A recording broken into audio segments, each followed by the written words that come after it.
Prime minister and the council of ministers. आप तो prime minister को जानते ही हैं, क्या कहते हैं? नरेंद्र दामोदर दास मोदी।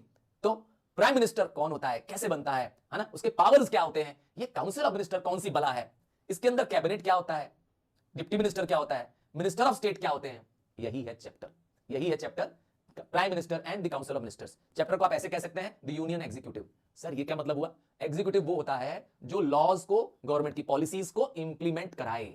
ठीक है, अब बात करते हैं, स्टार्ट करते हैं कि हमारे देश में पार्लियामेंटरी फॉर्म ऑफ गवर्नमेंट है। पार्लियामेंट कहां है? नई दिल्ली में है, और वहां पर प्रेसिडेंट को हेड बनाया गया। पर प्रेसिडेंट तो सिर्फ नाम का हेड है, काम का हेड कौन है बताइए? Who is the head of काम का? मतलब एग्जीक्यूटिव पावर किसके पास है? रियल एग्जीक्यूटिव कौन है हमारे देश का? तो रियल एग्जीक्यूटिव है प्राइम मिनिस्टर। क्लियर? चलिए बात करते हैं प्राइम मिनिस्टर की। तो प्राइम मिनिस्टर देश का सबसे पावरफुल इंस्टीट्यूशन होता है। प्राइम मिनिस्टर को अपॉइंट कौन करता है? प्रेसिडेंट। ठीक है, और प्राइम मिनिस्टर, ध्यान दीजिएगा, प्राइम मिनिस्टर क्या करता है? देश को लीड करता है, देश का स्पोक्समैन होता है, गवर्नमेंट का फेस होता है। क्या चीज होता है? गवर्नमेंट का फेस ऑफ द गवर्नमेंट होता है। अब प्रेसिडेंट क्या किसी को भी अपॉइंट कर सकता है प्राइम मिनिस्टर के रूप में? जवाब है नहीं। प्रेसिडेंट अपॉइंट करता है प्राइम मिनिस्टर को, but prime minister leader of the majority party होता है। देखो, prime minister is the leader of the majority party. मतलब जो पार्टी चुनाव में सबसे ज्यादा सीट जीतती है, याद रखिएगा, ध्यान से समझिएगा, जिस पार्टी के पास चुनाव में सबसे ज्यादा सीट होती है वह मेजॉरिटी पार्टी होती है। एक एग्जांपल से मैं आपको समझाता हूं, आइए देखिए जल्दी से। अगर हमारे देश की पार्लियामेंट को देखें, बात समझिएगा तभी समझ में आएगा ये वाली बात। हमारे देश की पार्लियामेंट है, लोकसभा की बात करते हैं। ठीक है, किसकी बात करते हैं? लोकसभा की बात करते हैं। ठीक है, लोकसभा है, लोकसभा की टोटल मेंबरशिप कितनी है? लोकसभा की टोटल मेंबरशिप है 550। लोकसभा की टोटल मेंबरशिप है 550। 550 का आधा कर दो, 550 का हाफ करो। जब तुम हाफ करोगे तो आपके पास आ जाएगा 275। क्या है 275? Exact half of the seats of the Lok Sabha. तो अगर किसी पार्टी के पास हाफ से एक भी ज्यादा सीट आ गई, कितनी सीट हो गई? मेजॉरिटी किसको बोलते हैं? मेजॉरिटी बोलते हैं 276 सीट्स। तो जिस भी पार्टी के पास 276 सीट होगी, जब चुनाव हुआ, जब इलेक्शन हुआ देश का, और इलेक्शन में जिस पार्टी को 276 सीट्स मिल गई, कितनी सीट्स मिल गई? 276 सीट्स मिल गई। इसे कहते हैं क्या? 276 सीट्स या इससे ज्यादा को कहते हैं मेजॉरिटी। तो 276 सीट जिस भी पार्टी के पास आ जाएंगी वह पार्टी बन जाएगी मेजॉरिटी पार्टी। चुनाव में 276 सीट जितनी पड़ेगी। और इस बार हमारे देश में इस बार क्या हुआ? इस बार बीजेपी नाम की एक पार्टी है, उसके और उसके मेंबर्स, उसके जो कोएलिशन पार्टनर्स हैं, उन्होंने मिलकर के 276 से ज्यादा सीट्स गैदर कर ली। तो बन गया, एक सिंगल पार्टी बना सकती है। जैसे लास्ट टाइम 2019 में अकेले बीजेपी क्या कर रही थी? पूरे देश को लीड कर रही थी, उसके पास अकेले 276 से ज्यादा सीट्स थी, तो सिंगल मेजॉरिटी पार्टी थी, और उस पार्टी का लीडर देश का पीएम। बात समझ में आ गई? अब इस बार ऐसा नहीं हो पाया, अकेले बीजेपी नहीं जीत पाई 2024 में। 2024 में जनरल इलेक्शन आया 5 साल का, पर अकेले बीजेपी नहीं जीत पाई। तो जब बीजेपी अकेले नहीं जीत पाएगी तो उन्होंने अपने और पार्टनर्स बना रखे थे, और पार्टीज के साथ उन्होंने कोalition कर रखा था, पर इन सब लोगों ने मिलकर के जो सीट जीती वो 276 से ज्यादा थी, बन गई मेजॉरिटी पार्टी। अब समझ आया? तो जो भी मेजॉरिटी, जिनके पास भी मेजॉरिटी होगी, प्रेसिडेंट उसको क्या करेगा? उसके लीडर को बना देगा देश का प्रधानमंत्री। अब समझ में आया कैसे बना प्रधानमंत्री? अब प्रेसिडेंट के पास कोई चॉइस नहीं है, याद रखिएगा। क्या प्रेसिडेंट के पास चॉइस नहीं है कि अपने रिश्तेदार को बना देगा प्राइम मिनिस्टर? नहीं, leader of the majority party becomes the prime minister. Remember this. In case, ध्यान से सुनिएगा, इन केस किसी एक पार्टी के पास मेजॉरिटी नहीं आती है, या मेजॉरिटी बनी नहीं पा रही है, कोलिशन करने के बाद भी नहीं बन पा रही है, तब क्या होगा? तब प्रेसिडेंट के पास है डिस्क्रिशनरी पावर। क्या? तब प्रेसिडेंट खुद डिसाइड करेगा कि वह किसको देश का प्रधानमंत्री बनाए, और वो किसको बनाएगा? जिसके पास मैक्सिमम सपोर्ट होगा, जो प्रूव कर पाएगा मेजॉरिटी, प्रेसिडेंट उसको मौका देगा। बात समझ में आ गई? कैसे बनते हैं देश में प्राइम मिनिस्टर? क्लियर है? अब प्राइम मिनिस्टर के बाद आते हैं काउंसिल ऑफ मिनिस्टर्स। तो आर्टिकल 75 ये कहता है, आर्टिकल 75 ऑफ द कॉन्स्टिट्यूशन बताता है कि प्रेसिडेंट प्राइम मिनिस्टर को अपॉइंट करता है, और प्राइम मिनिस्टर, ध्यान दीजिएगा, प्राइम मिनिस्टर प्रेसिडेंट को बताता है कि कौन मेरे साथ के मंत्री हैं। तो ऑल मिनिस्टर्स, ध्यान दीजिएगा, all ministers are appointed by the president but on the advice of the prime minister. तो अपॉइंट कौन कर रहा है? प्रेसिडेंट कर रहा है, पर किसकी एडवाइस पे अपॉइंट कर रहा है? प्राइम मिनिस्टर की एडवाइस पे। बात समझ में आ गई? तो क्या ऐसा भी हो सकता है कि कोई नॉन मेंबर को प्राइम मिनिस्टर बना दे? एक एग्जांपल देता हूं। एक व्यक्ति है, मान लेते हैं ए, एक व्यक्ति है ए, ध्यान से देखिए तो केस को। एक व्यक्ति है ए, मिस्टर ए। अब प्रधानमंत्री इसको जानते हैं, ये बहुत ईमानदार आदमी है, बहुत अच्छा आदमी है, ये है फलाना ढिमकाना है। प्रधानमंत्री ने बोला कि मिस्टर ए जिसने चुनाव भी नहीं लड़ा है, अब ये मेरे मिनिस्टर बन जाएंगे। प्राइम मिनिस्टर इसको मिनिस्टर बनाना चाहते हैं। Can a non member become a minister? मैंने कहा एज्यूम करके बताया, मिस्टर ए नाम का एक व्यक्ति है, मिस्टर ए एक ईमानदार व्यक्ति है, नेक व्यक्ति है, मिस्टर ए को प्राइम मिनिस्टर पसंद करते हैं। क्या प्राइम मिनिस्टर इसको कोई मिनिस्टर बना सकते हैं? रेलवे मिनिस्टर, फूड मिनिस्टर बना सकते हैं? Yes yes yes. कोई भी अनजान व्यक्ति को बना सकते हैं? जवाब है हाँ, बना सकते हैं। भली वो चुनाव लड़ा हो चाहे ना लड़ा हो। कैसे सर? मैंने कहा बड़ा आसान तरीका है। मिस्टर ए को पहले क्या करेंगे? मिनिस्टर बना देंगे। कैसे? प्रेसिडेंट उसको ओथ ऑफ ऑफिस दिला देगा, प्रेसिडेंट उसको कसम दिलवा देगा। हाँ, अब उसके बाद क्या होगा? Within 6 month. कितना? Within 6 month. कितना टाइम दिया गया है? 6 महीने का टाइम। 6 महीने के अंदर उसे क्या करना होगा? इलेक्शन लड़ करके सीट जीतनी पड़ेगी। अगर इलेक्शन हार गया, चुनाव लड़ा भी और चुनाव में हार गया, तो नमस्ते नमस्ते नमस्ते। समझ में आया? उसको हटा दिया जाएगा। बात समझ में आ गई? बात करते हैं। हाँ, परफेक्ट, ठीक है। बात करते हैं कैबिनेट में type of council of ministers की। मिनिस्टर्स की टाइप तो आप देखेंगे 3 टाइप के मिनिस्टर्स होते हैं। काउंसिल ऑफ मिनिस्टर्स 3 टाइप के होते हैं। सबसे कोर, सबसे इंपॉर्टेंट, सबसे सेंटर कौन है? कैबिनेट। उनसे ऊपर कौन है? Minister of state. और सबसे छोटे, सबसे लोएस्ट रैंक वाले ऑफिसर कौन है? सीक्वेंस याद कर लो। कैबिनेट सबसे अंदर है, देख लीजिए, तो सबसे कोर है, सबसे इंपॉर्टेंट है, सबसे कम संख्या में होते हैं। उससे ज्यादा संख्या में कौन है? Minister of state. एंड सबसे कम है डेप्यूटी मिनिस्टर। डेप्यूटी मिनिस्टर सबकी संख्या सबसे कम है। बात करते हैं कैबिनेट मिनिस्टर्स की। कौन होते हैं कैबिनेट मिनिस्टर्स? तो सबसे इंपॉर्टेंट पोर्टफोलियो होल्ड करने वाले। रेलवे मिनिस्टर, ये भी कैबिनेट मिनिस्टर है। फाइनेंस मिनिस्टर कैबिनेट मिनिस्टर है। तो इस तरीके से देश के जितने भी इंपॉर्टेंट पोर्टफोलियोज होते हैं, बात समझ में आ गई? इन पोर्टफोलियोज को जो होल्ड करता है, इन्हें हम कैबिनेट मिनिस्टर्स कहते हैं। तो फाइनेंस हो, रेलवे हो, इन सबको कहते हैं क्या? Cabinet minister. और आपने अगर लिखा राजनाथ सिंह, तो you have done a big job, superb. Rajnath Singh is the cabinet minister, defence minister. अब इसके नीचे आता है मिनिस्टर ऑफ स्टेट। क्या आता है इसके ठीक नीचे? Minister of state. ये कैबिनेट के नीचे होते हैं। ये इंडिपेंडेंट चार्ज होल्ड भी कर सकते हैं, नहीं भी होल्ड कर सकते हैं। और प्राइम मिनिस्टर इनसे ज्यादातर कंसल्ट नहीं करते हैं। तो प्राइम मिनिस्टर कंसल्ट किससे करता है? डे टू डे बेसिस पे, एवरीडे डे टू बेसिस पे प्राइम मिनिस्टर कैबिनेट से कंसल्ट करता है। और कैबिनेट से कंसल्ट करने का मतलब है कि काउंसिल ऑफ मिनिस्टर ने क्या कर दिया? प्राइम मिनिस्टर को permission they the. He need not consult everybody, ठीक है। तीसरे टाइप के मिनिस्टर की बात करें, डेप्यूटी मिनिस्टर। तो अब सबसे ऊपर कौन मिनिस्टर है? कैबिनेट। कम लोग होते हैं, मैंने कहा गिने चुने लोग होते हैं, सीनियर मोस्ट मिनिस्टर होते हैं, मोस्ट ट्रस्टेड होते हैं। उनके अंडर में काम कौन करते हैं? Minister of state. और उनके नीचे काम करते हैं deputy minister. Deputy minister third category है। क्या? ये सबसे जूनियर मोस्ट मिनिस्टर हैं। ज्यादातर ये मिनिस्टर्स क्या करते हैं? सीनियर मिनिस्टर्स को असिस्ट करते हैं, उनको गाइड करते हैं। यही मिनिस्टर जो सीख रहे हैं, अभी नए नए मंत्री बने हैं, जो पहली बार चुनाव जीता है, तो उनको यह मौका मिलता है डेप्यूटी मिनिस्टर का। बात समझ में आ गई? बात करेंगे अब कैबिनेट की। तो मैंने बताया कैबिनेट सबसे इंपॉर्टेंट होती है। अब आप देखिए, आपको राजनाथ सिंह दिखाई दे रहे होंगे, ये रहे राजनाथ सिंह जी, डिफेंस मिनिस्टर। आपको अमित शाह जी दिख रहे होंगे, बहुत पॉपुलर हैं, very famous Amit Shah ji, home minister, ठीक है। और देखिए नितिन गडकरी जी, हाँ, जो आप चौड़ी चौड़ी सड़कें देख रहे हैं, बड़े बड़े जो सड़क देख रहे हैं भारत की, वो इन्हीं की देन है, Nitin Gadkari ji, minister of road transport. और आ जाइए जगत प्रकाश नड्डा जी, ये क्या है? Minister of health and family affairs. तो इस तरह से कई सारे आप कैबिनेट मिनिस्टर्स आपने देखा। ये है मिनिस्टर्स ऑफ कैबिनेट। स्मॉल होते हैं बट सबसे सीनियर मोस्ट होते हैं, ठीक है। इनका अपॉइंटमेंट कौन करता है? मैंने कहा प्राइम मिनिस्टर करता है। प्राइम मिनिस्टर इनका नाम रिकमेंड करता है प्रेसिडेंट को, और प्रेसिडेंट इन्हें अपॉइंट कर देता है। क्लियर? बात समझ में आ गई? कब तक रहते हैं ये लोग ऑफिस में? जब तक प्लेजर ऑफ प्रेसिडेंट है। वैसे तो 5 साल का ऑफिस है, ठीक है, बट क्या 5 साल के बीच में इनको हटाया जा सकता है? तो हाँ, इनको हटाया जा सकता है। प्रेसिडेंट इन्हें कभी भी रिमूव कर सकता है। कौन रिमूव कराएगा? तो मैंने कहा प्राइम मिनिस्टर इन्हें रिमूव करा सकता है। और क्या खास बात है? Council of ministers collectively responsible है। और एक मिनिस्टर जब ओथ ऑफ ऑफिस लेगा, तो उन्हें ओथ ऑफ ऑफिस कौन दिलाएगा? प्रेसिडेंट। मतलब इन सारे मंत्रियों को, इन सारे काउंसिल ऑफ मिनिस्टर्स को और इवन प्राइम मिनिस्टर को ओथ ऑफ ऑफिस कौन दिलाएगा? प्रेसिडेंट, ठीक है। इनको शपथ लेनी पड़ती है ना, इसे कहते हैं पद और गोपनीयता की शपथ, ठीक है। Office of oath of office and oath of secrecy, ये दोनों शपथ लेनी पड़ती है। हाँ, नेक्स्ट बात करेंगे फंक्शंस ऑफ कैबिनेट। तो कैबिनेट क्योंकि सबसे पावरफुल है, ऐसा समझिए कि प्रधानमंत्री भी कैबिनेट के फैसले को आगे बढ़ाता है। कैबिनेट प्रधानमंत्री के सबसे क्लोजेस्ट मंत्री है, प्रधानमंत्री के सबसे करीबी मंत्री हैं। प्रधानमंत्री अगर कोई भी देश के लिए फैसला सुनाता है, तो वह कैबिनेट का ही फैसला होता है। बात समझ में आ गया? ये गिने चुने मेंबर्स होते हैं, 15, 17, 20, बस इतने मेंबर होते हैं। यही प्रधानमंत्री को सलाह देते हैं। ये क्या बनाते हैं? पहला पावर है इनका एडमिनिस्ट्रेटिव पावर, देश की पॉलिसी बनाते हैं। देश के अंदर क्या पॉलिसी होगी, जैसे एग्रीकल्चर की पॉलिसी क्या होगी, हमारी फॉरेन पॉलिसी क्या होगी, कौन बना रहा है पॉलिसी? कौन बना रहा है? यही कैबिनेट मिनिस्टर्स बना रहे हैं भाई। और इंप्लीमेंटेशन ऑफ पॉलिसी, एक बार पॉलिसी बन गई, एक बार पार्लियामेंट में, लोकसभा में पॉलिसी पास हो गई, तो यह पॉलिसी कैसे देश में इंप्लीमेंट होगी, ये भी ये लोग डिसाइड करेंगे। इसके लिए जो मिनिस्टर्स ऑफ स्टेट होते हैं और डिप्यूटी मिनिस्टर होते हैं, वो इंचार्ज होते हैं। एक एग्जांपल समझाते हैं, एक एग्जांपल समझो। अब minister of family welfare example है। मिनिस्टर ऑफ फैमिली वेलफेयर ने एक पॉलिसी बनाई कि जो बच्चे, ध्यान से सुनिए, जो बच्चे जिनको अच्छा स्कूल नहीं मिल रहा है पढ़ने का, सरकार उनको क्या करेगी? एग्जांपल है, सरकार उनको क्या कर रही है? अच्छे स्कूल में डलवाएगी और उसका सारा फीस सरकार भरेगी।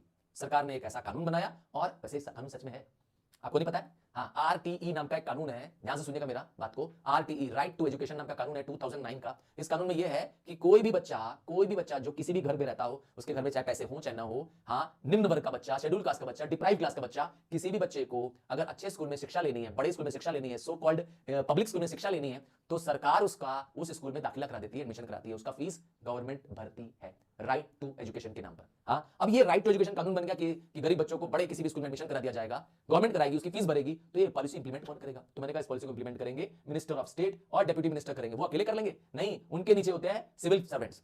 देश के सिविल सर्वेंट्स को ये क्या करते हैं, वो लोग पॉलिसी हैंड ओवर कर देते हैं। मतलब यहां से पॉलिसी किसके पास जाती है? सिविल सर्वेंट के पास, सिविल सर्वेंट्स को इंप्लीमेंट कराते हैं। मतलब शहरों में जो बड़े बड़े ऑफिसर्स हैं, डीएम, आईएएस, है ना, जो रैंक ऑफिसर्स हैं, ये लोग सिविल सर्वेंट्स हैं, ये लोग गवर्नमेंट की पॉलिसीज को क्या करते हैं? इंप्लीमेंट करा देते हैं। बात समझ में आ गई? ये काम होता है। और क्या करते हैं? जितने भी डिपार्टमेंट्स हैं गवर्नमेंट के, अलग अलग मंत्रालय हैं, उनके बीच में तालमेल करना, ताकि जो काम है वो मिलकर किया जा सके। नेक्स्ट है देश में बड़े बड़े अपॉइंटमेंट्स, जैसे जजेस ऑफ सुप्रीम कोर्ट, जजेस ऑफ हाई कोर्ट। आप कहेंगे सर ये तो प्रेसिडेंट अपॉइंट करता है, क्या कहते हो? जजेस ऑफ हाई कोर्ट, जजेस ऑफ सुप्रीम कोर्ट कौन अपॉइंट करता है? तुम कहोगे सर प्रेसिडेंट अपॉइंट करता है। मैं भी कहूंगा हाँ प्रेसिडेंट अपॉइंट करता है, पर एडवाइस किसकी होती है पीछे? कौन सलाह देता है कि किसको बनाना है जज of high court, supreme court? तो ये कैबिनेट की सलाह होती है। तो कैबिनेट एडवाइस करती है, प्रेसिडेंट उसी को बनाता है। ठीक है, लेजिस्लेटिव पावर मतलब लॉ मेकिंग पावर। जब जब ना लेजिस्लेटिव शब्द आए तो लेजिस्लेटिव मतलब होता है कानून बनाने से संबंधित पावर। तो कोई भी पार्लियामेंट में बिल बन रहा है, वो कौन बनाएगा? अरे यही मिनिस्टर बनाएंगे भाई, कैबिनेट मिनिस्टर्स ही, यहाँ काउंसिल ऑफ मिनिस्टर्स ही क्या कर रहे हैं? पावर बना रहे हैं, लॉ बना रहे हैं ना, यही तो प्रपोजल ला रहे हैं। पहले क्या करते हैं ये लोग? प्रपोजल लाते हैं, प्रपोजल पर डिस्कशन होता है, डिबेट होता है, बाद में स्पीकर से पुट टू वोट करता है, अगर वोट इसके फेवर में बन जाता है तो यह कानून बन जाता है। बात समझ आ गई कैसे कानून बनता है? तो देश में जो भी कानून आ रहा है, बिल्स आ रहे हैं, वो सब कौन लाती है? कैबिनेट लाती है। कैबिनेट लाती है, इसलिए इसको कई बार ऑफिशियल बिल बोलते हैं। ठीक है, कैबिनेट ला रही है इसलिए ऑफिशियल बिल बोलते हैं। नेक्स्ट है सोर्स ऑफ इंफॉर्मेशन, जितने भी क्वेश्चंस पूछे गए हैं मिनिस्टर से, इन सबका उनको जवाब देना होता है। और क्या करते हैं? कानून में, कॉन्स्टिट्यूशन में बदलाव कर सकते हैं कैबिनेट मिनिस्टर्स। हाउस को बुलाना हो, मीटिंग बुलानी हो, समनिंग मतलब होता है कॉलिंग, समनिंग मतलब होता है कॉलिंग। तो हाउस की बैठक करवानी है कि नहीं करवानी है? अब साल में 3 सेशन लगने, साल में 3 सेशन लगने। कौन से 3 सेशन लगने? साल में पहला सेशन लगना है बजट सेशन, दूसरा सेशन लगना है मॉनसून सेशन, तीसरा सेशन लगना है विंटर सेशन। तो सेशन के लिए बुलाने को क्या बोलेंगे? सम्मन करना। कौन बुलाता है? तो मैंने कहा बुलाता है कैबिनेट। बोलते हैं नहीं नहीं सर प्रेसिडेंट बुलाता है। फिर मैंने कहा प्रेसिडेंट अपने मन से नहीं बुलाता है, प्रेसिडेंट को एडवाइस कौन दे रहा है कि सारे मेंबर्स को बुलाया जाए मीटिंग के लिए? Cabinet ministers. कैबिनेट मिनिस्टर्स के ही सलाह पे हाउस को बुलाया जाता है। ठीक है, और प्रेसिडेंट की स्पीच कौन तैयार करता है? याद रखिएगा, फर्स्ट स्पीच, पार्लियामेंट की पहली speech, first day speech of the year या first speech at the time of the general election. General election हो गए हैं, पहली बार सारे मेंबर्स आए। 5 साल में जनरल इलेक्शन होता है, आपको पता ही, हर 5 साल में जनरल इलेक्शन होता है। और इस जनरल इलेक्शन में जो जो चुन के आता है उनको पहली स्पीच प्रेसिडेंट की सुननी पड़ती है। अब प्रेसिडेंट की स्पीच कौन तैयार करता है? हाँ, प्रेसिडेंट अपने मन से कुछ नहीं लिखता है। प्रेसिडेंट एड्रेस इसे बोलते हैं, क्या उसे बोलते हैं? प्रेसिडेंशियल एड्रेस या प्रेसिडेंट्स एड्रेस। एड्रेस मतलब पता नहीं बताता है प्रेसिडेंट अपना आकर के कि मेरे घर का पता ये है, आइए मेरे घर पर। नहीं नहीं, एड्रेस मतलब स्पीच देना। बस समझ आ गई? और स्पीच लिखता कौन है? क्या होता है प्रेसिडेंट, क्या बोलता है इसमें? प्रेसिडेंट वही बोलता है जो कैबिनेट लिख के देता है। प्रेसिडेंट को तो आगे बस पढ़ देना होता है। बस समझ आए? इसमें गवर्नमेंट की प्लान्स होते हैं, फ्यूचर पॉलिसीज होती है, समझ आए? इसी को कहते हैं प्रेसिडेंट्स एड्रेस या स्पीच। नेक्स्ट है प्रेसिडेंट ऑर्डर इशू कर सकता है देश में, जिसका नाम है ऑर्डिनेंस, जिसका नाम है ऑर्डिनेंस। तो सर ऑर्डिनेंस, अरे ordinance is temporary law, it is issued when the parliament is not in session.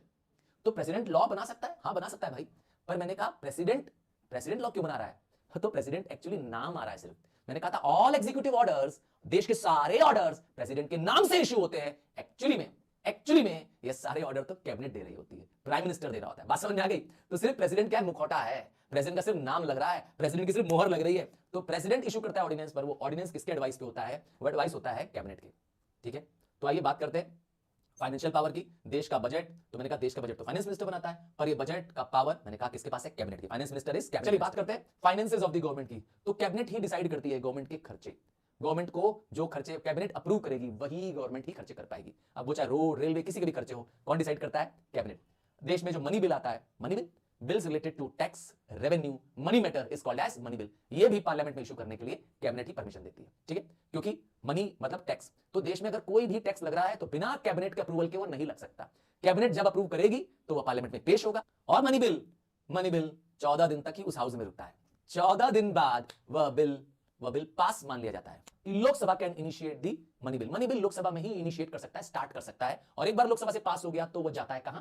Rajya Sabha में। राज्यसभा अधिक से अधिक उसको 14 दिन तक, कितने 14 दिन तक होल्ड कर सकती है। और उसके बाद वो चाहे तो अमेंडमेंट करना चाहती हो, चाहे तो उसको रिजेक्ट करना चाहती हो, कुछ भी होगा नहीं, क्योंकि राज्यसभा की उसमें सुनी नहीं जाती है। It is assumed to be passed by the Rajya Sabha if it is not even passed in the 14 days। समझ में आया? राज्यसभा चाहे तो अमेंडमेंट या रिजेक्शन कर सकती है, लोकसभा उसको मानती नहीं है, मान लिया जाता है कि वो बिल क्या हो गया, पास हो गया। बात समझ आ गई ना? तो इससे पता चलता है कि लोकसभा के पास एक्सक्लूसिव पावर है मनी बिल के मामले में, और कैबिनेट के पास पावर है। इसका मतलब बात करेंगे इमरजेंसी पावर। तो देश में अगर इमरजेंसी घोषित करनी है, देश में सारे फंडामेंटल राइट्स कुछ दिनों के लिए सस्पेंड कर देने हैं, हुआ भी था 1971 में, हुआ था 1964 में, हुआ था। तो जब देश पे अटैक हो गया है, हाँ इंडिया चाइना वॉर हो गया है, इंडिया पाकिस्तान वॉर हो गया है, हुआ भी था 3 बार मैंने बताया था इंडिया पाकिस्तान वॉर हुआ था। इन दिनों में क्या होगा, देश में इमरजेंसी लागू हो गई। तो इमरजेंसी कौन डिक्लेयर करेगा? तो आप कहेंगे सर प्रेसिडेंट करेगा, सही है, पर इमरजेंसी प्रेसिडेंट को कौन बोलेगा डिक्लेयर करने के लिए? तो ये कैबिनेट बोलेगी। जब तक कैबिनेट लिख के नहीं देगी प्रेसिडेंट को, लिख के नहीं देगी प्रेसिडेंट को कि देश में इमरजेंसी घोषित करिए, तब तक प्रेसिडेंट नहीं करेगा। हाँ तो कर प्रेसिडेंट जरूर रहा है, अनाउंस प्रेसिडेंट कर रहा है, पर बोल कौन रहा है प्रेसिडेंट को? लिख के कौन दे रहा है, ऑर्डर कौन दे रहा है? Cabinet. And president can not deny the order of the cabinet. Remember, prime minister और कैबिनेट देश के रियल एग्जीक्यूटिव हेड्स है, देश का पूरा काम वही संभाल रहे हैं, ठीक है। और देश में मैंने कहा जो भी काम हो रहा है वो सब यही दोनों कर रहे हैं। बात करते हैं पोजीशंस की, बात करते हैं पोजीशन की। तो प्रेसिडेंट की पोजीशन क्या है? मैंने कहा नॉमिनल हेड है, सिर्फ नाम का सर्वोच्च पद है, काम का सर्वोच्च नहीं है। काम किसके पास है? काम सारा प्रधानमंत्री के पास है। तो real executive head of the country is प्रधानमंत्री। समझ में आया? बात करेंगे प्राइम मिनिस्टर और प्रेसिडेंट के क्या रिलेशन है, दोनों में कंपेयर करेंगे, प्राइम मिनिस्टर प्रेसिडेंट, ठीक है। अब ये क्वेश्चन जो है आपको आ सकता है, ठीक है, ये क्वेश्चन इस चैप्टर का आ सकता है। मैंने पहले कहा था मैं आपको हिंट देता जाऊंगा, जो क्वेश्चन आएगा वो मैं आपको बता दूंगा। क्या रिलेशन है प्राइम मिनिस्टर एंड प्रेसिडेंट के बीच में? तो मैंने कहा प्रेसिडेंट के पास देखिए क्या है, पावर है प्राइम मिनिस्टर को अपॉइंट करने का, ठीक है। तो लिखा है all authority vested in the president is exercise by the prime minister.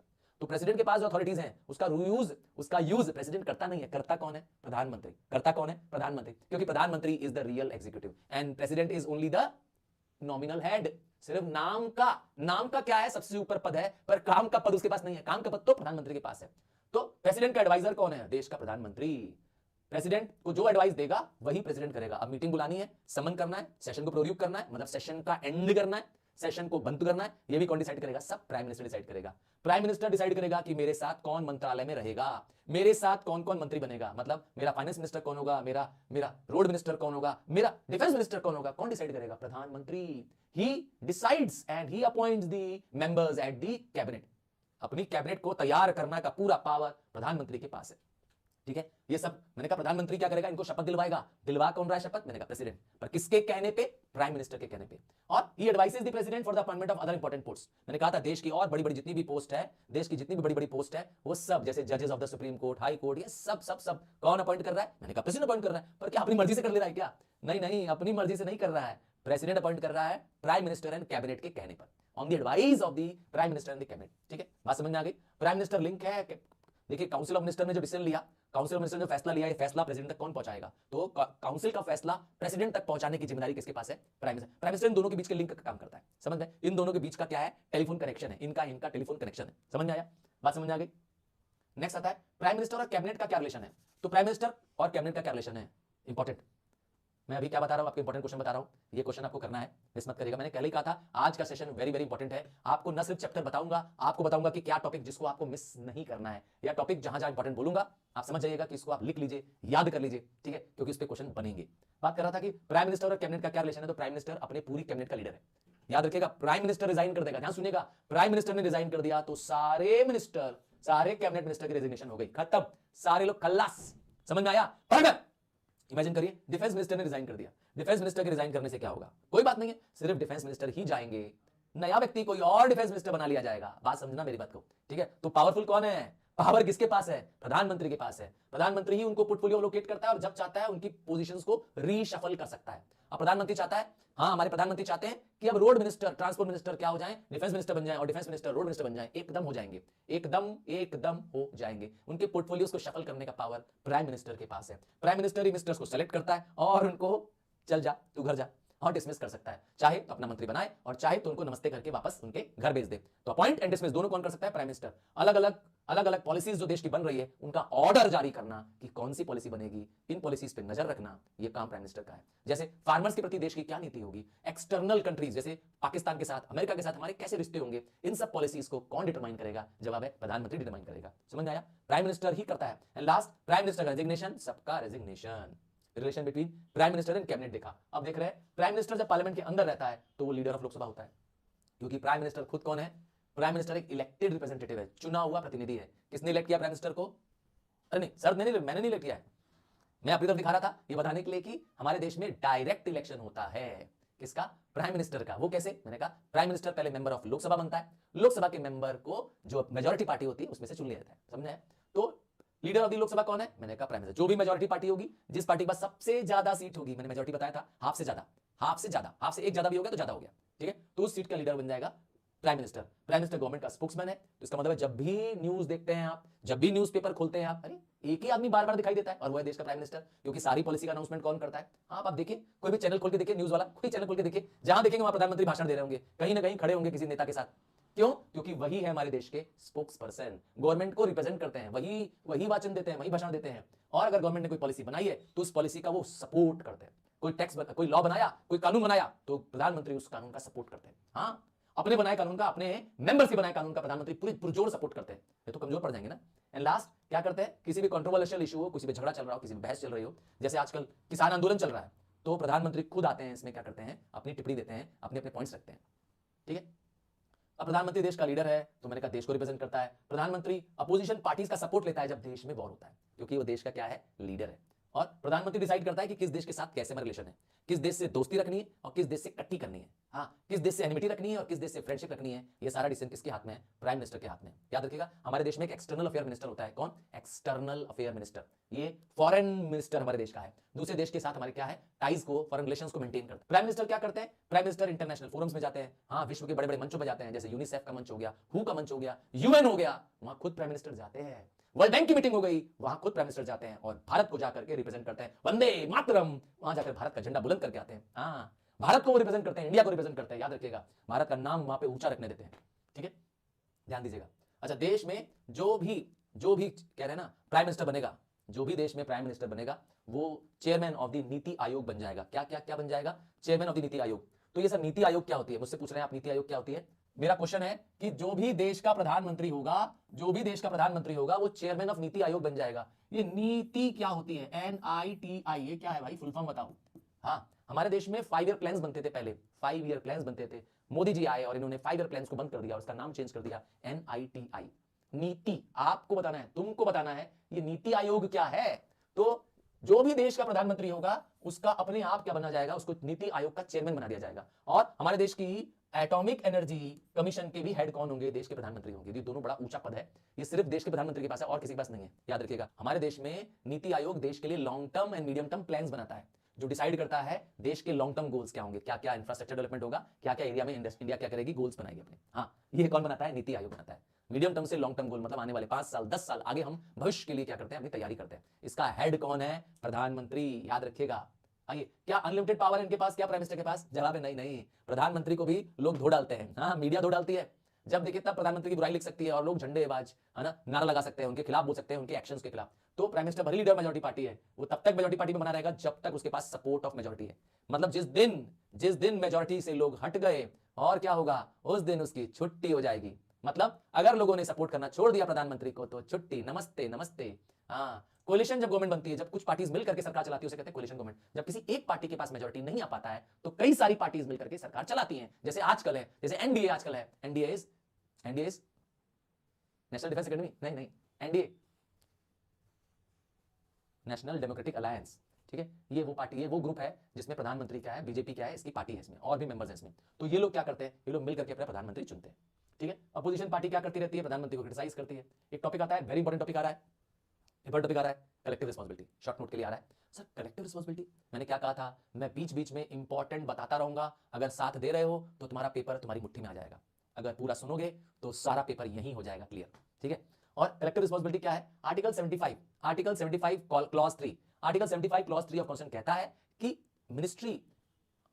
Ministry has the power to function if they have the majority support. इसका मतलब है कोई भी मंत्रालय, कोई भी मिनिस्टर के पास काम करने का अधिकार है, पर कब तक? जब तक उनके पास सपोर्ट ऑफ मेजॉरिटी है। इसका मतलब यह आया कि अगर मेजॉरिटी से कुछ लोग छोड़ के चले गए तो नमस्ते, तब हो जाएगा वोट ऑफ नो कॉन्फिडेंस। तो तब तक आप पार्लियामेंट पे मिनिस्टर बने हुए हैं, तब तक जब तक तुम सारे लोग मिलकर के क्या कर रहे हो? अपोजिशन का सामना कर रहे हो। तो अगर हम अपोजिशन का मिल करके सामना करें, उनके क्वेश्चंस का जवाब दें, उनके वोट ऑफ नो कॉन्फिडेंस को पास ना होने दें, इसका नाम रखा गया है कलेक्टिव रिस्पांसिबिलिटी। समझ आया? हम सब मिलके जिम्मेदार हैं। इस शब्द को क्या बोलोगे? इसी शब्द को बोलोगे कलेक्टिव रिस्पांसिबिलिटी। बात समझ में आई? कलेक्टिव रिस्पांसिबिलिटी क्या कहती है? कहती है कि जो भी डिसीजन लिया गया है कैबिनेट में, सारे मंत्री उसको मानेंगे। ऐसा नहीं है कि मैं कहूंगा नहीं नहीं नहीं, हो सकता है इंडिविजुअली मैं नापसंद करता हूं मेरे कैबिनेट का, मैं अगर कैबिनेट का मंत्री नहीं हूं, मैं काउंसिल ऑफ मिनिस्टर हूं, तो मुझे वही मानना है जो मेरा कैबिनेट कह रहा है। मैं कैबिनेट से अलग डिसीजन नहीं ले सकता। समझ में आया? और क्या होगा, मिनिस्टर्स सारे मिल करके गवर्नमेंट की पॉलिसीज का फेवर करते हैं। अगर गवर्नमेंट ने कोई डिसीजन ले लिया, मतलब कैबिनेट मिनिस्टर डिसीजन ले लिया, सारे लोग उसका फेवर करेंगे, सारे लोग उसको सपोर्ट करेंगे। ध्यान दीजिएगा क्या कहना चाहते हैं, they work as a team and support and defend the government policies. Government ने जो पॉलिसी बनाई, गवर्नमेंट के जो नियम बनाए, सब लोग सपोर्ट करेंगे, भली हम अंदर से हो सकता है उसके पक्ष में नहीं हो। समझ में आया क्या कहते हैं?